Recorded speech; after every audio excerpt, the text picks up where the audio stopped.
여러분, 하나님께서 우리에게 주신 그 놀라운 약속들, 이걸 어떻게 하면 우리 삶에서 온전히 이룰 수 있을까요? 바로 이 질문에 대한 답을 오늘 여호수아 14장부터 17장 말씀을 통해서 한번 찾아보려고 합니다. 약속의 땅을 분배받는 이스라엘의 모습을 보면서 말이죠. 오늘은 여호수아 14장부터 17장까지를 쭉 살펴볼 텐데요. 먼저 갈렙의 흔들리지 않았던 믿음 이야기부터 시작해서 유다 지파가 받은 유업과 그들이 남긴 과제는 무엇이었는지, 그리고 요셉 자손들은 왜 타협의 길을 걸었는지, 마지막으로 이 모든 것을 통해 우리가 어떻게 믿음으로 개척하는 삶을 살 수 있을지 함께 나눠보겠습니다. 자, 여호수아 14장입니다. 드디어 약속의 땅, 가나안 땅을 나누는 일이 시작됩니다. 근데 그 방식이 참 독특해요. 누구의 지혜나 공로로 나누는 게 아니라 오직 하나님의 뜻을 묻는 제비뽑기로 결정하거든요. 이게 뭘 의미할까요? 이 땅은 인간의 노력으로 쟁취한 전리품이 아니라 전적으로 하나님께서 주시는 선물이라는 걸 분명히 보여주는 거죠. 바로 그때 한 사람이 여호수 앞에 딱 나섭니다. 바로 갈렙이죠. 여러분, 갈렙이 누구입니까? 45년 전에 다른 정탐꾼들은 다 거인 보고 무서워서 벌벌 떨 때 아니다, 하나님이 함께 하시면 저들은 우리의 밥이다 라고 외쳤던 그 믿음의 사람이잖아요. 그리고 그는 하나님이 주신 그 약속을 단 한순간도 잊은 적이 없었습니다. 45년, 정말 긴 시간이죠. 40세의 약속을 받았는데 광야에서 38년, 그리고 가나안 정복전쟁 7년을 보냈습니다. 이 세월 동안 얼마나 많은 사람들이 불신 때문에 쓰러져 갔습니까? 하지만 갈렙의 믿음은 조금도 흔들리지 않았어요. 그는 바로 오늘 이 순간을 위해서 하나님의 약속을 가슴에 딱 품고 기다려왔던 겁니다. 자, 보세요. 85세의 노장이 편안한 노후를 바라는 게 아니에요. 오히려 가장 험하고 가장 어려운 땅, 바로 그 거인족 아낙 자손이 떡 버티고 있는 산지를 달라고 합니다. 왜요? 하나님만 나와 함께 하시면 됩니다. 그러면 하나님이 말씀하신 대로 그들을 쫓아낼 수 있습니다. 이건요, 정말 자기 힘이 아니라 오직 하나님 한 분만 의지하겠다는 위대한 믿음의 선포인 거죠. 그리고 갈렙이 받은 땅의 이름이 바로 헤브론인데요. 그 뜻이 친밀함, 연합입니다. 이게 우리에게 정말 중요한 영적인 원리를 가르쳐줘요. 믿음에 대한 가장 큰 상급은 그냥 좋은 땅, 좋은 집이 아니라 어떤 상황에서든 우리와 함께 하시는 하나님과의 깊고 친밀한 관계, 바로 그것이라는 사실입니다. 이제 15장으로 넘어가서 유다 지파를 한번 볼까요? 유다 지파는 정말 중요하죠. 나중에 다윗 왕도, 그리고 우리의 구원자이신 예수 그리스도도 바로 이 유다 지파를 통해서 오시잖아요. 그래서인지 이스라엘 지파 중에서 가장 넓고 중요한 땅을 기업으로 받았습니다. 엄청난 축복과 함께 그만큼 큰 책임도 주어진 거죠. 갈렙의 믿음은 그냥 말로만 끝나는 게 아니었습니다. 그는 헤브론 땅을 받자마자 바로 행동으로 옮겨서 옛날에 이스라엘을 공포에 떨게 했던 그 아낙 자손 거인들을 정말로 쫓아내버립니다.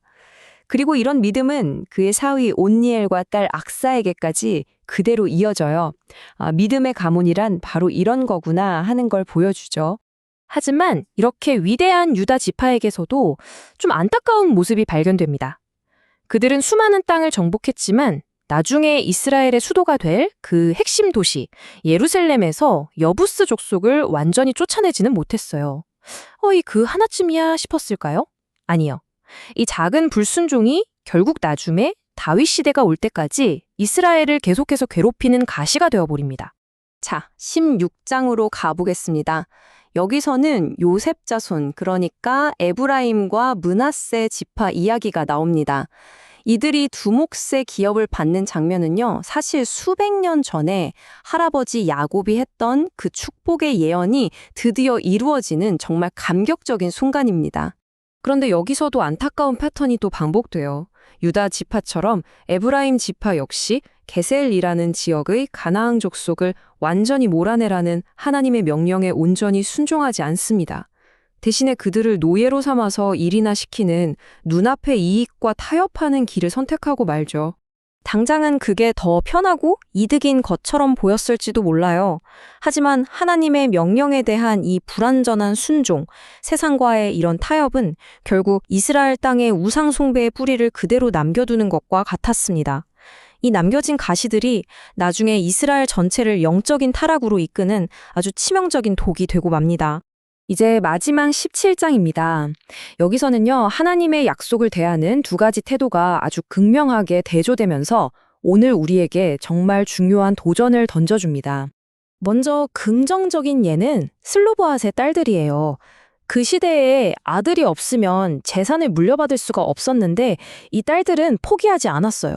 과거에 모세를 통해 하나님이 주셨던 약속을 정확하게 기억하고 있었거든요. 그리고 그 약속의 말씀의 근거로 지도자들 앞에 나아가서 우리 몫을 주십시오 하고 당당하게 요구하는 아주 적극적인 믿음을 보여줍니다. 그런데 바로 그들의 형제들, 므낫세 지파 남자들의 태도는 정말 정반대입니다. 아니, 우리는 이렇게 대단한 민족인데 땅은 이게 뭡니까? 너무 좁잖아요. 불평부터 하죠. 그러면서 저기 산지에 사는 사람들은 철 병거를 가져서 우린 못 이겨요 라면서 변명만 늘어놓습니다. 약속은 온데간데 없고 눈앞에 있는 장애물만 크게 보는 거예요. 전형적인 불신앙의 모습이죠. 이 말을 들은 여호수아의 대답은 아주 단호합니다. 너희는 큰 민족이고 큰 능력이 있다. 불평하지 말고 너희 손으로 직접 저 삼림을 개척해서 땅을 넓혀라. 저들이 비록 철 병거를 가졌고 강할지라도 너희가 능히 그들을 쫓아낼 것이다. 이건 그냥 주저앉지 말고 믿음으로 전진하라는 아주 강력한 도전의 메시지입니다. 자, 오늘 말씀의 핵심이 바로 이겁니다. 하나님은 우리 각자에게도 약속의 땅을 주셨어요. 그런데 그 땅을 온전히 내 것으로 만들려면 타협하거나 불평만 하고 있어서는 안 된다는 거죠. 갈렙처럼 믿음으로 도전해야 합니다. 내 앞에 있는 거인, 내 앞에 있는 철 병거를 보는 게 아니라 나와 함께 하시는 전능하신 하나님을 바라보면서 담대하게 외치는 겁니다. 하나님, 이 산지를 제게 주십시오. 여러분, 오늘 여러분이 믿음으로 개척하고 정복해야 할 그 산지는 무엇입니까?